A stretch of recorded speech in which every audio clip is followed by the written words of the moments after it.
Hey there, dreamers! This is your host, Santi Trix, and you're listening to episode number 4 of the Hollywood Dreams podcast. On this episode, I talk with Dean Pressley and Will Hare from one of the hardest rocking bands to come from Chicago, Gynger Lynn. We cover the whole history of the band, from the humble beginnings as aspiring rock stars to finally releasing their records back in the 2010s. So, either if you were a longtime fan or new to the band, be sure to check this episode out because there's a lot of great stories from the greatest era of music. So, as always, fasten your seatbelts, apply your makeup, and spray up your hair, and get ready to rock!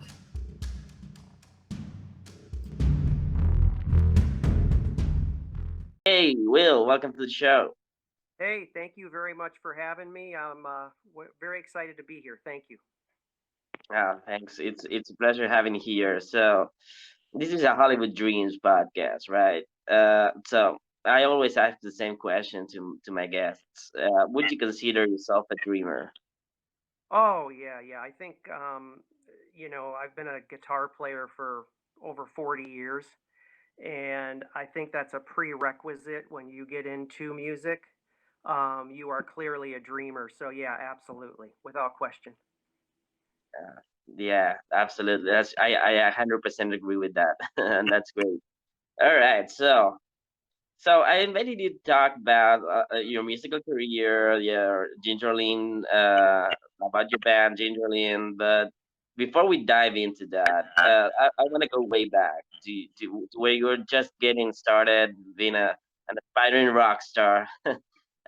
What made you want to be into music, uh, playing music, recording, all that stuff? I think probably somewhere around like middle school, sixth, seventh grade. I think, at least for me, that's when I started really discovering music and started sort of figuring out what I was going to really enjoy listening to. And I obviously gravitated towards hard rock and heavy metal. My two sisters are like 10 years older. So when I was that age, their boyfriends would come over who were 18, 19, and they'd be playing, Led Zeppelin and Black Sabbath and, Foreigner and all these different groups. And so I got very exposed to that and got really into it. And so that was sort of what got me sort of into the genre. I would say, is there like an album that influenced you the most? Wow, I would say probably, boy, that's a tough one because there's so many. Maybe something that really made an impact on me was Highway to Hell, AC/DC. That was one of my sort of earliest ones, and I was so fascinated by the guitar and the guitar sounds that I had kind of decided I got to get a guitar and learn how to play. And that was like a really sort of big influence. I think it comes to mind that and Foreigner's Double Vision. I'm a big Foreigner fan as well. So those two albums were sort of uh, the first two that I listened to and said, "Wow, this is really cool. Maybe I should start playing music." Yeah, well, I'm a huge Foreigner fan, so yeah, and I can see that that influence inspiring in the music that you played later. Yeah, I was, I think, talking, and I know sort of the focus of this is on the Ginger Lynn band. I think my role as one of the composers in the band is I was sort of the hard rock riff guy. Um, Hmm. that's what I was so exposed to, and really gravitated towards. I started, I got my first guitar like probably seventh or eighth grade, and started kind of trying to figure out chords and things like that. And but it was really probably my freshman year of high school that I got a really pretty decent guitar. I begged my mom and dad for an electric guitar for Christmas, so they bought me a Les Paul copy. And this was probably right around the time that Quiet Riot and Motley Crue and Rat, they were starting to break on MTV. MTV was coming out. So, it's a very, those are sort of like I think of your formidable years. And so being whatever, 13, 14, and seeing all that, then I just immediately gravitated towards hard rock and playing the guitar. And Hmm. from that time on, all I could dream about was being the lead guitar player in a heavy metal band. That and it's never gone away.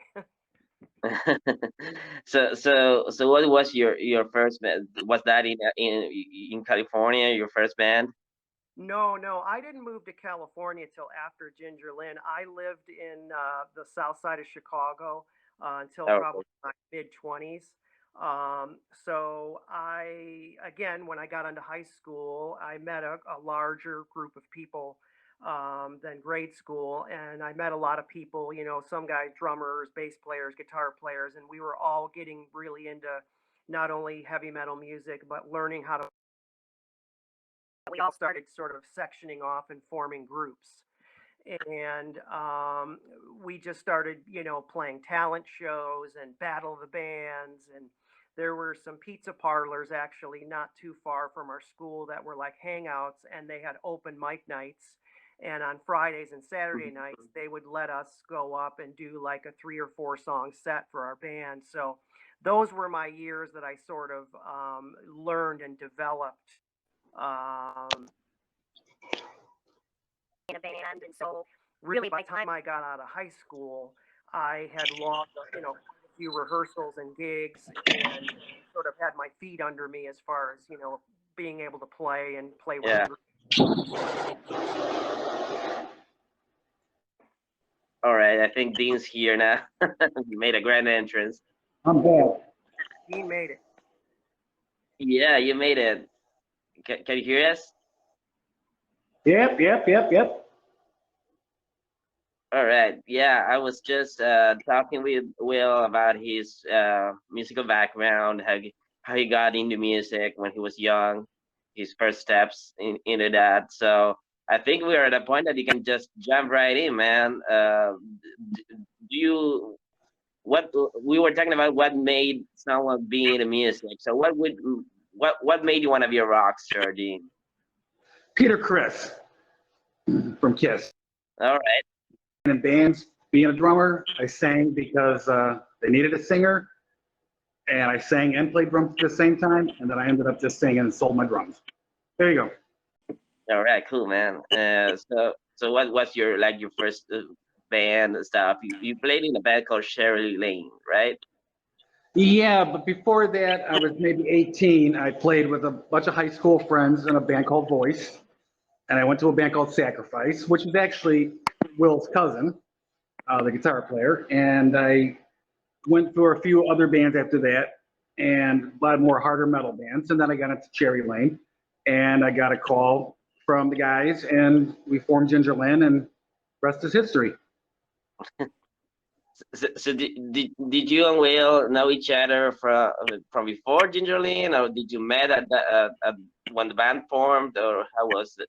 How did you guys meet up? Well, Dean and actually, yeah, Will can take over that one because we used to run into each other. Go ahead, Will. I was going to say, Dean and I were playing in different bands for a number of years prior to Ginger Lynn, and quite often playing in the same scene, we would run into each other playing on the same bill. And I remember specifically there were a couple of instances where Dean's band had their demo finished and we had our demo finished, and we would go sit behind the mixing board and we'd play each other our demos, and we just had struck up like a friendship. Hmm. A mutual admiration. I was always so admirable of his amazing singing and songwriting, and I always felt he was, without question, one of the most talented guys on the scene. So we'd Oh, always come on, I'm blushing. take a chance to listen to each other's music, and we always would talk to each other. So what's interesting is when the band had formed, I knew Frank, the drummer, and he and I had started talking about putting something together, and the bass player Jim had knew Dean. And so when Dean came down in the basement, Dean and I both saw each other and started laughing because we were like, we already know each other. How did this not already happen? So it was sort of, I guess maybe it was maybe. So what year was that? Uh, 88. 1989. Yeah, 89. Oh, Yeah. okay. What's funny is I played in a band, a band called Tight Fit that was actually gaining a record deal at the time. And Will had, I guess, come, right, Will? You came to the show with your I buddy Sean. Yeah, my dear friend Sean, who's still a dear friend of mine, knew the bass player, and said, "Let's go check out this band." And again, that was what it was. Every time it was just Dean and I kept running into each other all the Mhm. time. Either he Hmm. was just happened to be hanging out and I was playing, or I went to see something he was playing, or we were both playing. We just kept running into each other. And we'd always strike up a conversation and talk about influences. And so that was what was so interesting is that then, over a few years later, we end up forming a band together. So, Hmm. So Will, did you record any demos with your prior bands? oh, yeah, yeah. Oh, yeah. When I got out of high school, I joined a band called Vigilante. They were a little bit older than me, and had already been playing the scene, and they had lost their guitar player somehow. I don't know how they got my number. They called me and asked me to come out and audition. Like I said, they were all in their early 20s. I was barely 18. I went out and auditioned. I got the gig, and then that just thrust me right into the Chicago sort of, I guess if you're going to call it South Side or South Side Chicago rock scene. And so I played with them and did, demos with them and, releases and different things independently. And then the singer and I went on to form another band called St. Rachel, which was sort of an offshoot of that. Together, again, Mhm. just another, hard rock band. And I probably played in another band after that. I don't remember, again, there's different bands you play in. And then that sort of went to the wayside. That was how I met Jim. And then I met Frank, and then that was the formation of Gynger Lynn. So Gynger Lynn probably formed about 3, maybe almost 4 years after I graduated high school. So I'd only played in a couple of local bands prior to that.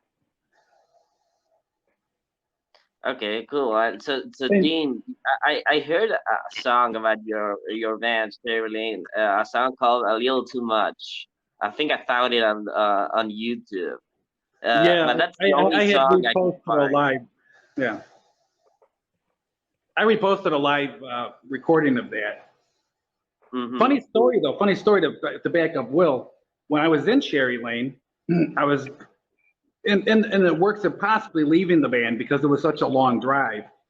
And Jim was a mutual friend to a friend that kind of kept, asking me to join a band. And he picked me up, and we just had a couple beers and went and jammed a little bit out in the woods someplace. And Hmm. he took me to his house and called Will and said, talk to Will. And Will, you came over and then you knew Frank. And, we went to Frank's house and jammed a little bit and started a band. I mean, at that moment, I think we're out, right, Will? We were out in 2 weeks, I think. Yeah, the funny thing is, Santi, is that when that sort of came together, we said, well, why don't the drummer had a little studio he had built in the basement of his mom and dad's house. So he said, well, why don't we just set all our gear up and let's just have a fun afternoon. Let's not have any pressure. Let's just play a little bit and see if it's a good fit. And we loaded into that basement, and as Dean always famously says, we never moved out. With 2 weeks later, 2 weeks later, the band Barracuda, if you're familiar with them, that's my Oh dear yeah. Sean's band. Well, they had gotten a record deal and they were getting ready to start doing shows to promote, and they didn't have an opening act. And of course, he's one of my dear friends. He called me up. This was 2 weeks after we moved into Frank's basement, and I'm like, well, we got an offer to do some opening slots. Do you want to do it? And then we went and did that, and then that was it. It was like that. 2 weeks later, we were playing, and then I don't know, 3 or 4 years later, we're multiple It ended albums. up being a schedule, right? I mean, it was, what We was were it, six every six day. shows a month? We rehearsed every day, and we played out at least 6 times a month. Yeah. Oh man. So what was your favorite club to play? Woo. Wow, that's a tough one. I Oh, mean, you could say the whale, but yeah, reflections. I would say,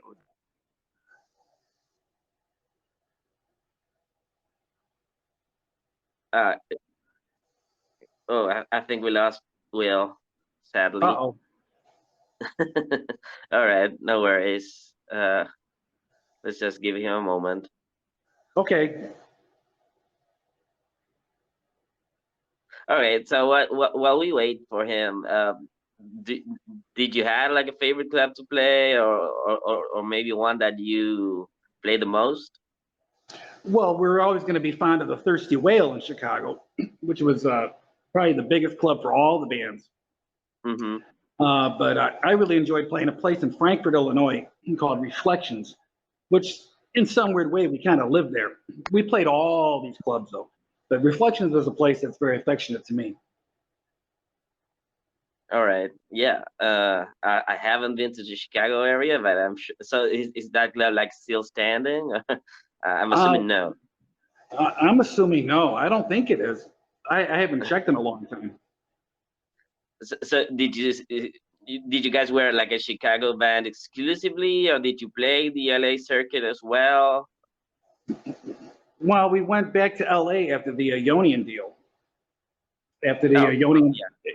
yeah, when that happened, Will set us up at because he's already known in the areas, and Mhm. so he set us up to play the Whiskey a Go Go and the Cat Yeah. Club actually before that, the Cat Club before that, and we played the Whiskey, and we came down to Chicago, and the guys came down and we played a place called Tailgaters out here at JJ Kelly's on the far south side after the distribution deal. That was like in '09 or 2010, right? Yeah, I think the reunion was from 2009 to 2012. Yeah, yeah, I'm seeing that. So your first album came out in '09, so yeah, that must be around that date. So, but was there like any major label interest before that during the early '90s? Yeah, we actually had a couple deals going on. We had our manager was John Hunter from the Hounds. It's all a band that was quite popular in Chicago, and Mm-hmm. um, and they were signed. And I can't even remember why he reached out to us. Uh, he was on American Bandstand as a solo artist once. Um, we just kind of hooked up with him, and then we tried our best with him, and we did some meetings with certain labels and investors. Sure. Yeah, but and never really nothing really came out from that, or was did the band like break up before you guys were able to record a record, or what happened there? Well, I think it was more the grunge scene had taken over a bit, so more than a bit. Yeah. And I think there was a timing there between '89 and '92 where it was going to be a little tougher for bands of our nature Mm-hmm. to, because we had the hair and we had the more poppier, not poppy songs, but more commercialized type music. Hey, Will, welcome back. There he is. Yeah, Yep. yeah, yeah. We Hey, can. we're I'm a talking about music you. teacher, and I get a lot of calls from students. And one of my students called in, and I think it just knocked me out of this call.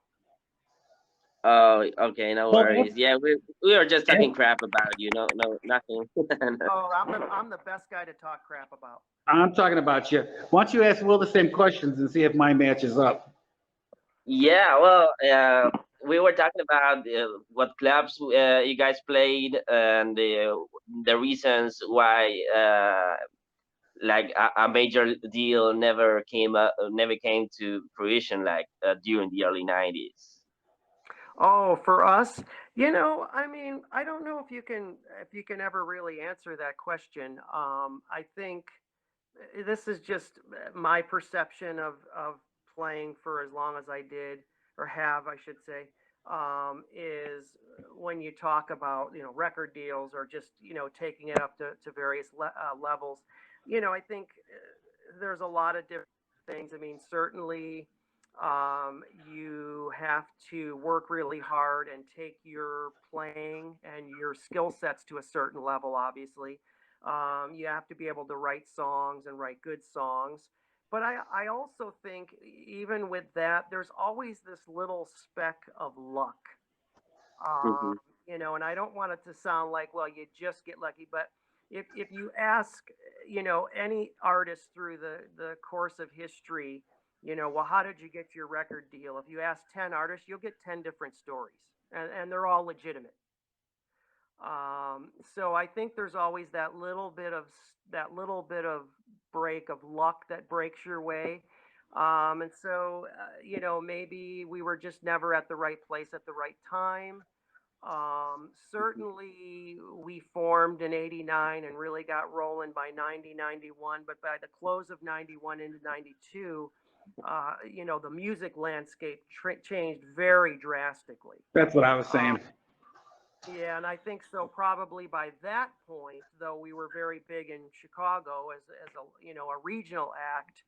The national scope of what the labels would be looking for had really sort of changed. So that Yeah. could be a bit, but I don't know if you can ever really answer that question, other than to say the universe just didn't line up for us. And, I mentioned, because I can't really remember why John reached out to us or how he reached out to us, but he tried, a little bit, we met with some labels. There was an Yeah, interest, sure, yeah. definitely interest. And, But and, and you guys had the music. I mean, your songs are really catchy. I especially love the first album, the one that came in '09.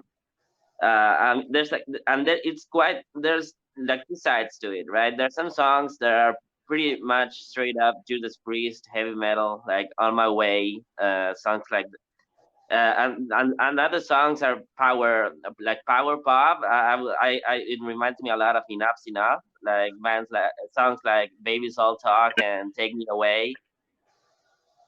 Yeah, yeah, I think that was some of that was probably the I don't know how to say this, the difference of Dean and I. Like I said, I always was the sort of riff heavy rock writer, and Yeah, Dean was more melodic.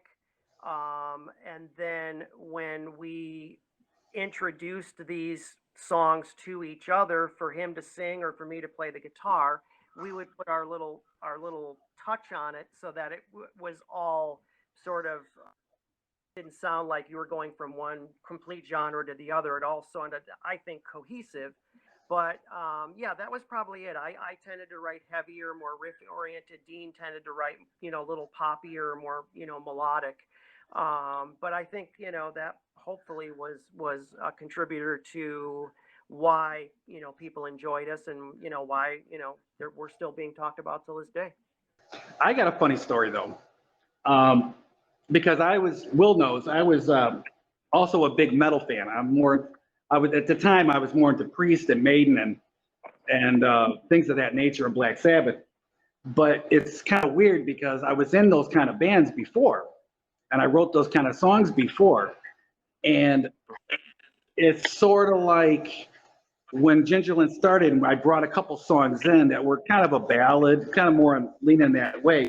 You get a fan base, and then the fan base kind of takes uh, over a little bit. Well, you want to, please that base a little bit. And so we kind of went with a style. We have a style, and the style is always there, no matter if you're heavy or if you're melodic or whatever. You always have that feeling inside your heart that what you're writing is passionate.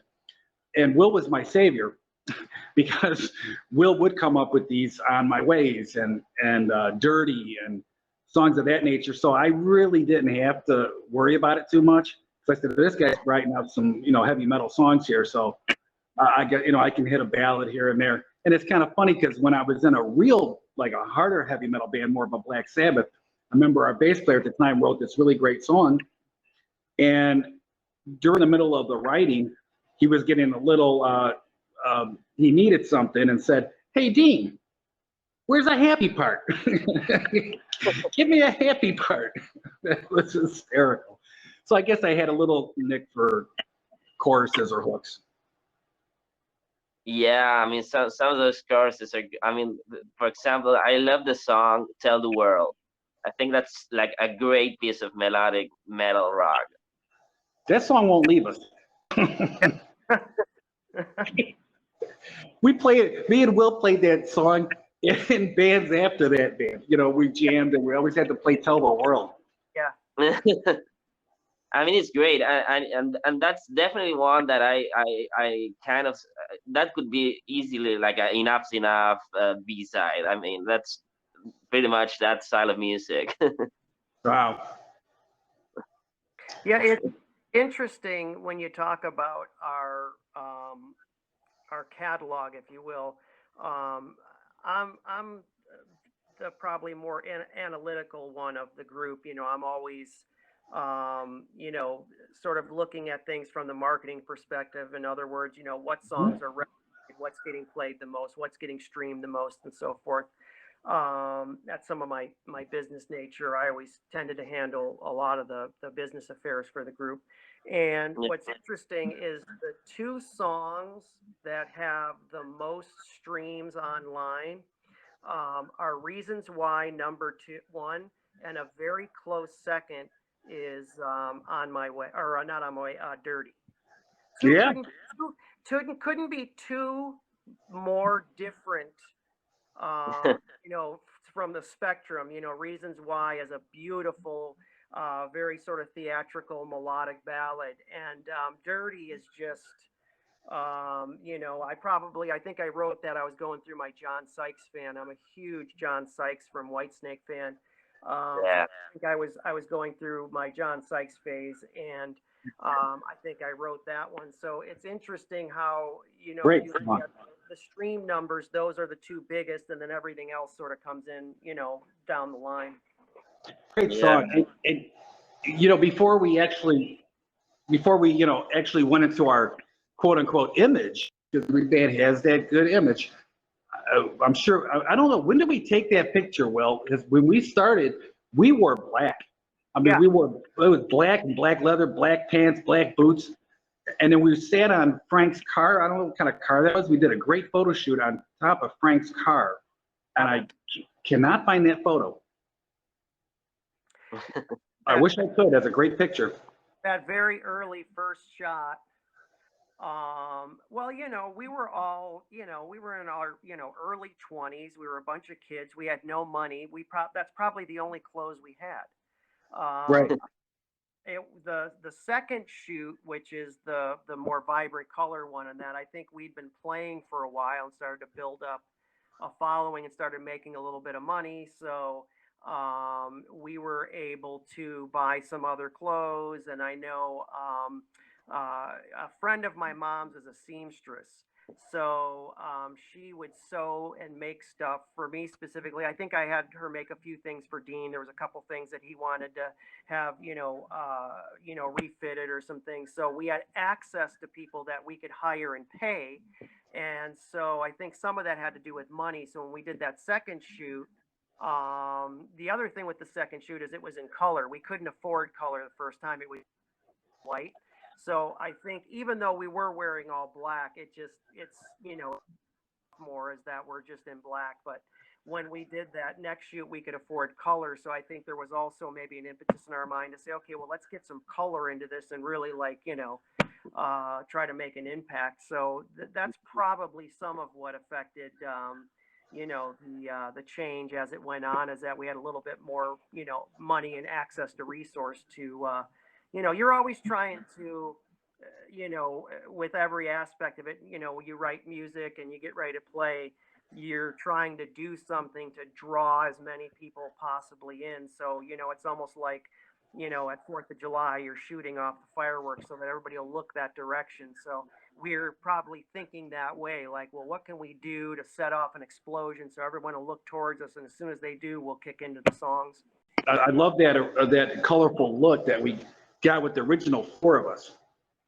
I thought it was stunning. And like Will said, you know, there was also other people. I mean, we had friends and girlfriends and this and that, you know, like a lot of bands, you know, yeah, buy some boots and get, let's try this tie on or this shirt. It was fabulous. It was so much fun. Yeah. Yeah, it definitely made you guys stand out from the crowd, I would say. Oh, for sure. I loved it. It's like Will was wearing purple and Jim had red hair and a streak and wore red clothes and a red bass. And I had Yeah. some purple stuff and, you know, and there was like, I don't know, there was like yellow and blue and purple and all these colors. It Well, was fantastic. Frank's girlfriend at the time, who is now his wife, she is a beautician. Yep. So that gave us the access to a beautician who was also a cosmetologist. So she would do Oh. our hair and makeup, and you know, every time we did a shoot or something, we were like, make the hair as big as you can make it. Mhm. There was no limit. Yeah, the sky's the limit. So, did you guys record any music videos? Ooh, Can go I ahead, tell? Will. Yep. So this would have been maybe the end of '89, beginning of 1990. And in the shopping malls at that time, for any of the young people that are listening to this, there was a thing called shopping malls that used to exist. It was Yeah. a building where there were all these stores, and people would go there and shop and hang out. They This was, you know, coming off of the MTV era. You could go to these and you could bring like a copy of a Madonna song, or you know, Duran Duran, whatever, and they you could play and you could lip sync along and make your own little video. And these kind of cropped up for a couple of years. It was a little kind of a popular thing.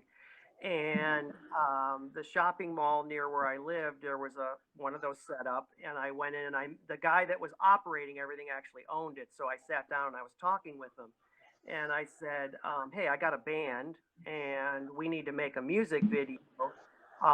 You know, what is the limitations on your equipment, so that if we came in our, you know, our music, we record a track and play along to our own track." And he had it, I think it was 3 shots.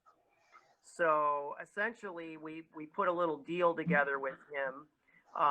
So we set it up for like at the end of the day, we booked out like a couple of hours with him, and you know, put our track in his machine so he could sync it up. And he basically recorded 3 separate takes of us performing the song, and then he edited those so that it, you know, it had some motion to it, so that it, you know, it sort of popped. And Yeah. we ended up making a really cool, low budget, you know, music video. And that ended up, you know, helping us. We were able to make copies and give it to clubs, and they could play it on their closed circuit system, promoting our show, you know, whatever. And a month from now, this group is playing. So we used it to do promotional things like that. So yeah, that was our first music video, and it was just you know, sort of haphazardly in a place that wasn't even designed to do something like that. I posted 2 of those clips on my Facebook, and it was pretty interesting. Oh, cool, man. I would love to It was see pretty that. fun. That was a fun day. Yeah, you should put it on YouTube or something. I'm sure people would love to see that. Yeah, it was a lot of fun. I mean, it for what it was, it turned out really cool, and it, in the long run, ended up being a really amazing marketing tool for us. That, you know, I think that was the interesting thing about us, is that we were we were never thinking, well, you know, we certainly wanted to get a deal and we were trying to get a deal, but we were never thinking, well, we'll do all these things when we get our deal. We were always thinking, you know, let's record, let's make a music video, let's do a photo shoot, let's do what, you know, there wasn't, we never thought that there was any limitation, that whatever it was we wanted to do, we would just go and do it and Yeah. figure out a way to do it. And I think maybe that mindset really was a help to us, you know, getting as big as we did back at that time. So what happened in the end? Did things kind of fizzle out, or was there like a breakup moment, or what happened? Hmm. Oh, It's a good question. yeah. You know, bands are, you know, it's one of those things. Unless you're in a band, you probably never really understand. Um, it's Yeah. it's just it's one of those things. You know, I don't even know how to explain it. It is a lot like a marriage. You know, you form it, and when it starts, it's very exciting, and it's very wonderful. It's new, And then as you're working through time, you're trying to refine it and you're trying to do things. And then I think, when you're spending that much time with people and you're working on something, I think as time goes on, um, you people change and interests change and your expectations change. And I think sometimes at the end you just get to a point where you're like, all right, I don't know if there's any one thing you can point to. I think the music landscape was changing. I think we were all changing. And I think it had just sort of run its course. We were at a point where we really weren't going to be able to do anything more moving forward. And I think everybody just sort of slowly phased out to their own directions. And I think that's really what it was. I don't think there was no like explosion that, okay, at this point No. separated. We just sort of everybody would maybe got to a point where it was like, okay, I'm not sure if I'm even in touch with what we're doing right now. And we all just sort of moved off in other directions. There was a moment where we kind of went into looking at different things that we wanted to do uh, for whatever reasons. And I remember having a desire that no, this is not right, and the band should stay together.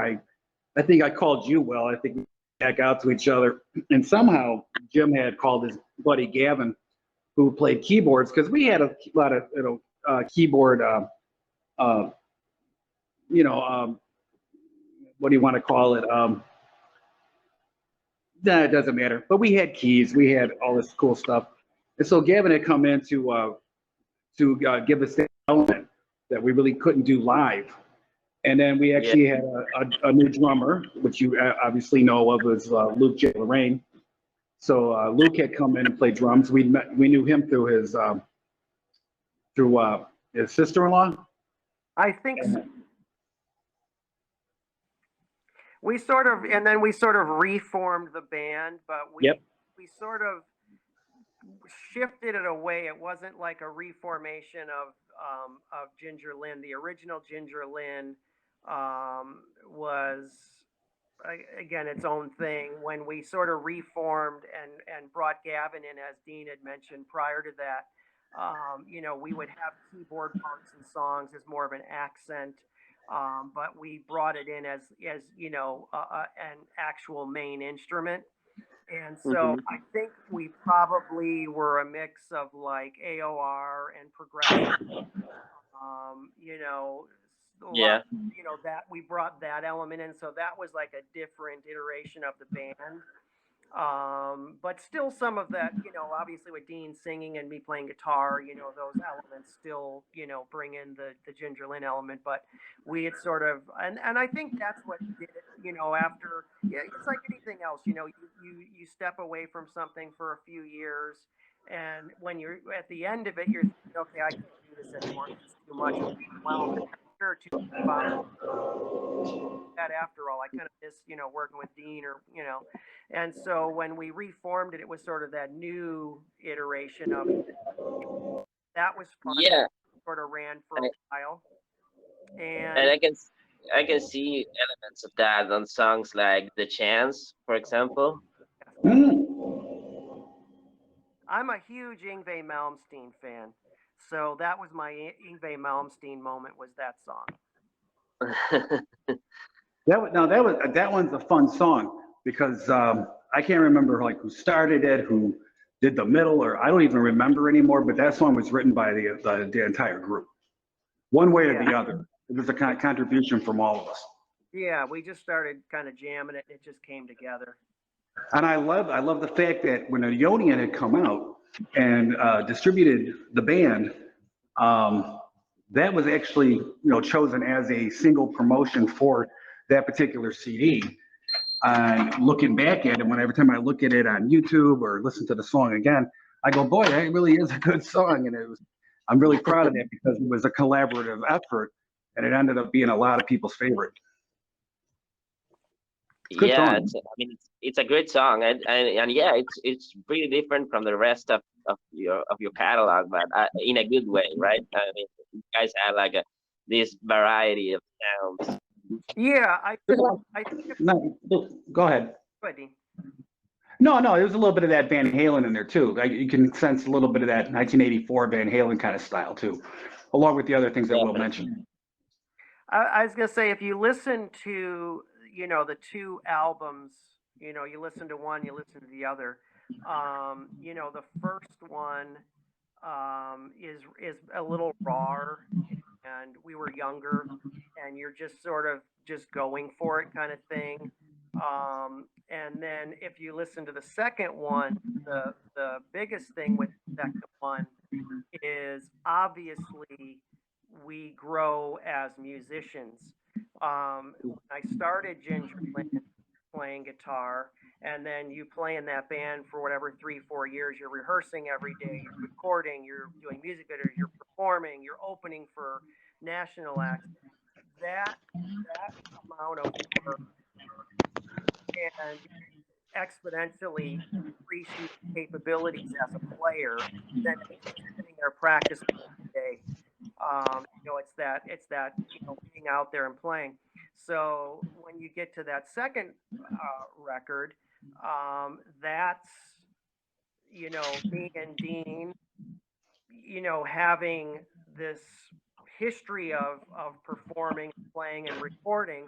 So obviously we were much better and more capable going in executing a better recording just from the sheer perspective. The more experienced recording, it's again stylistically you bring in the keyboards, it changes the scope a little bit, and so it's really different bands, same name as far as I'm concerned. It was a long too. Yeah, I a don't lot think of we time. expected it to be over an hour. Yeah, I mean Because we had so much 16 material. songs. We were doing so many things that at that point, I think our energy was. Okay, so guys, after Ginger Lynn, did you guys play in any other in other bands? Yes, Dean and I, after the second iteration of Ginger Lynn, that sort of all dissipated to a certain degree. And Dean and I decided let's just form another band and take one more shot at this. And we formed a band called Dashboard Jesus, which for me was one of the favorite things I've ever done. Again, part of that is probably, I'm now a little bit later in my journey as a guitar player and a composer, so you know Hmm. you're better. You've Yeah. had the benefit of all this experience. So that band was really just more, really less about the look and the image, and it was really just about writing songs. And we got a little bit heavier. The Yeah, there were lyrics good songs. a little raw. There was that melodic element, but Yeah. like Will said, it was raw. There was a couple songs that were a little bit more dark. We actually had a song, Hmm. and we had the song, and we actually did it with the Ginger Lynn Mach 2 version. But I think that was the Capitalists that started the whole Dashboard Jesus thing. It started kind of like with that song, and we just all started writing like all kinds of crazy stuff, and it was wonderful. I listen to it now, and I'm like, boy, I wish that was kind of out there that people to hear this because there's some good stuff. Great stuff. It was a lot of fun. Again, like I say, I will credit part of it to um, just again because I have these other two bands, all the other ones. It's like you start out, like I said, I started out in high school playing, and then I started playing in these other bands, and then I get into Ginger Lynn, and Ginger Lynn, turns thing, and then it goes into the second iteration. So by the time you get to Dashboard Jesus, I have the benefit of all that experience, and so you can take all that and put it into that. So that was for me. That was one of the first things I really felt like, at least for myself, I really had a lot of control and but over myself. I felt like, if I wanted to write something or if I wanted to go in the studio and record, I felt really confident that I knew how to prepare myself and execute it when I got there, and that just comes from experience. Yeah, definitely. Is that stuff available anywhere? I don't think, yeah, I think we still have it on tapes, right, Dean? Yeah, I just watched, I told Will, I watched one, I would say now it's been about 4 days ago. I pulled out a VHS tape on it. I popped in, it was us at a rehearsal spot, and it's like 8, 9 songs straight in a row with our bass player at the time, Timmy, and Luke was playing drums, and me and Will, and it's fantastic. There's some songs that are like, oh my God, these are so good. Well, I Yeah. think you have the cassette recordings. We did go in the studio and track some stuff. You have the cassette Oh, recording. yes, I do. Yes, I do. And I have some of those songs that were burned to a CD. So I have a couple CDs of like songs like Ooh, and stuff Yeah, like that. we need to The put Other Way.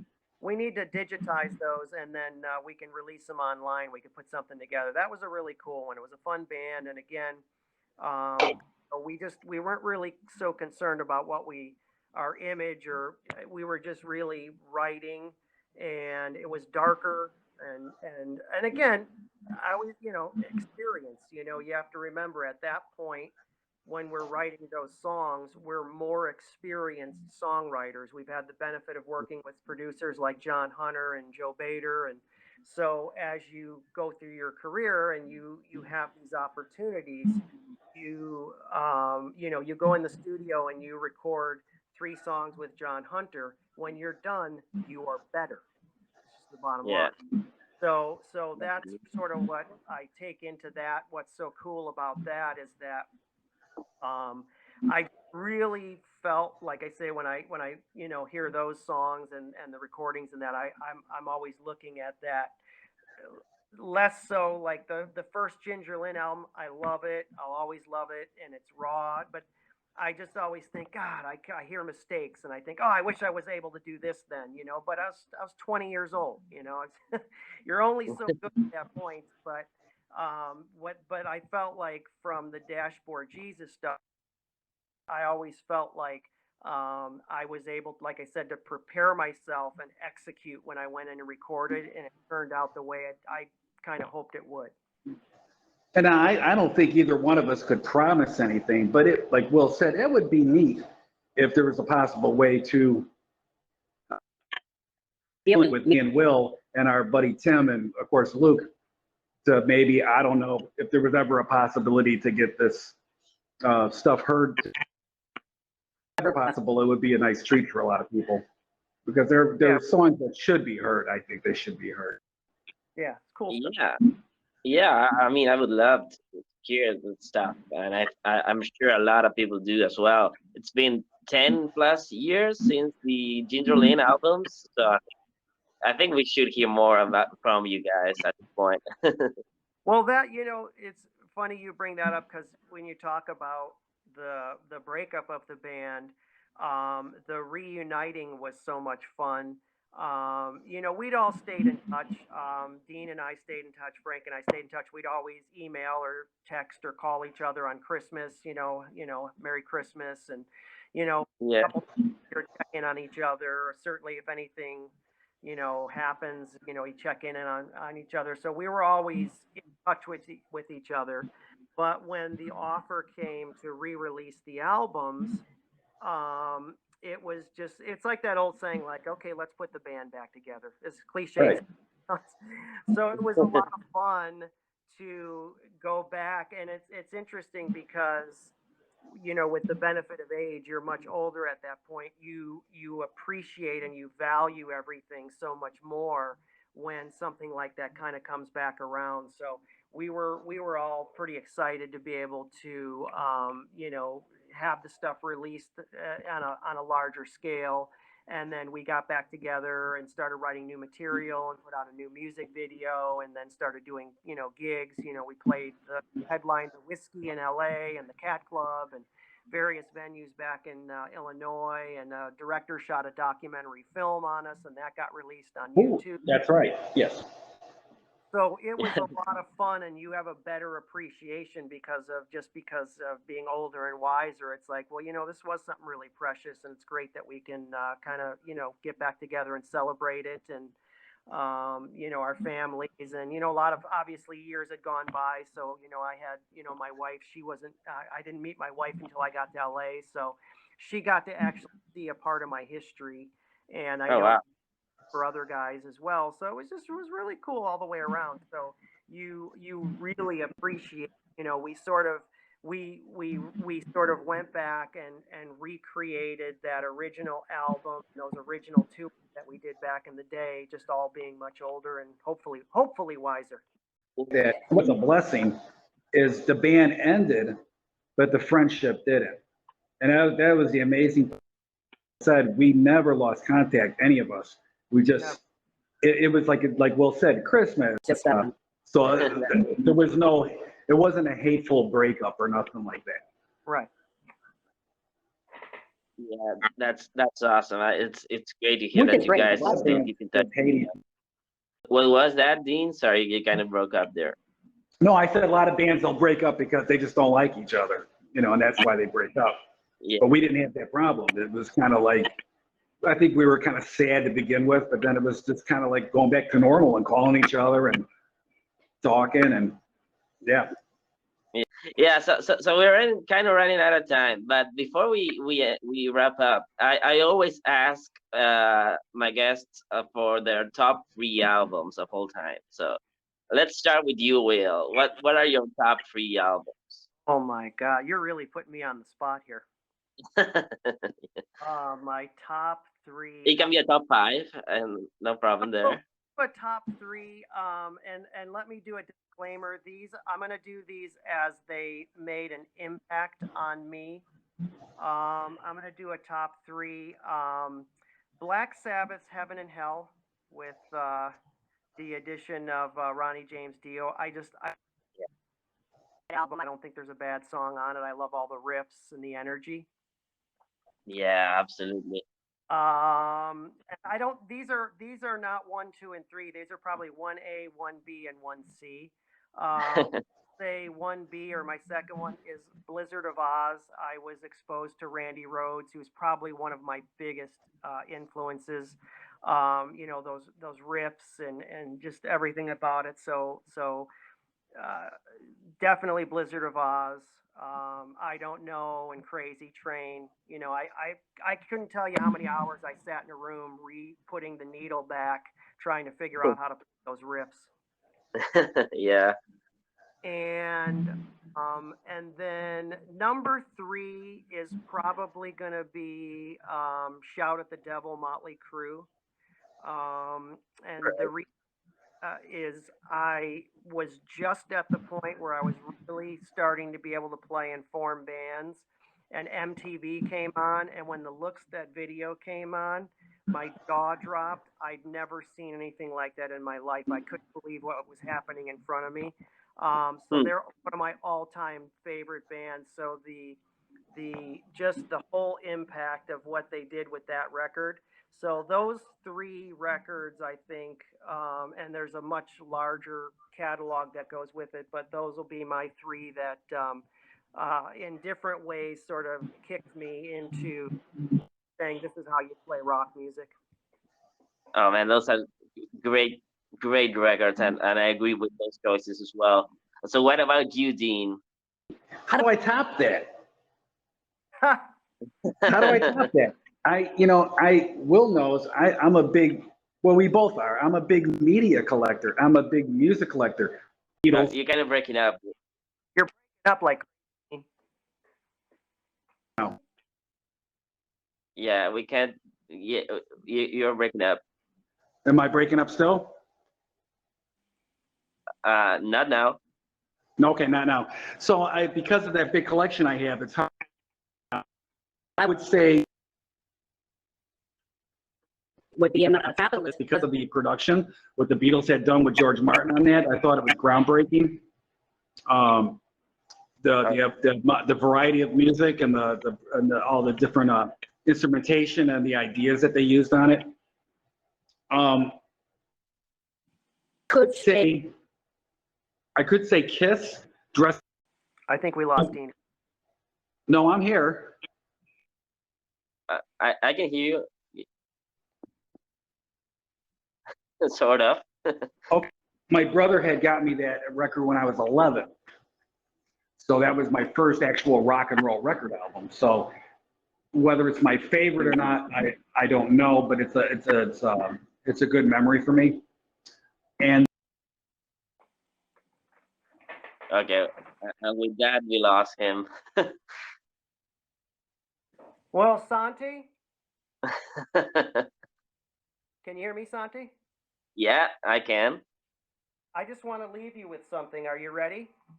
All right, yeah, go ahead.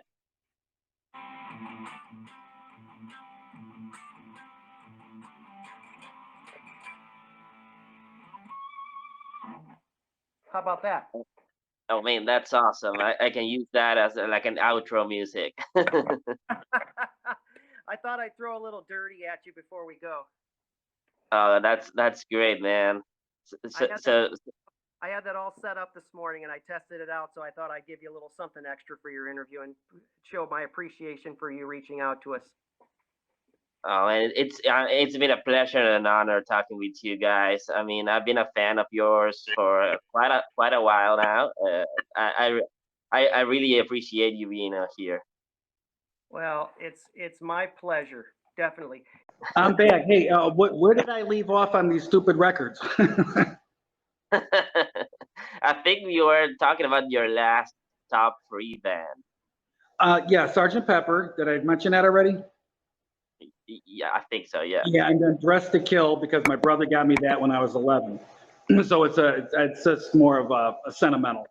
It's a great record. It's sentimental, but anything else beyond that, I really can't. It's so hard for me.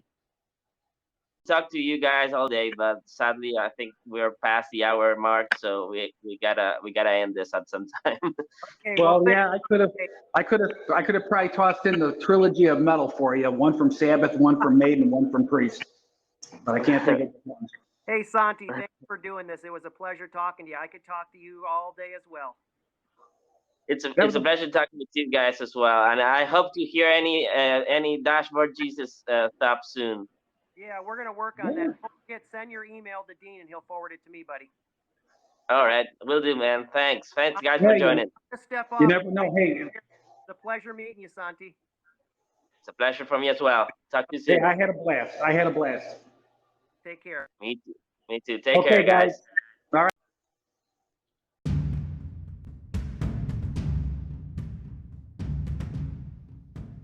Alright, folks, sadly that's all the time we have for today, but what an episode, right? Don't forget to hit the follow button on Spotify and share it with your friends. You can also follow us on Instagram at hollywood.dreams.podcast. And rock on!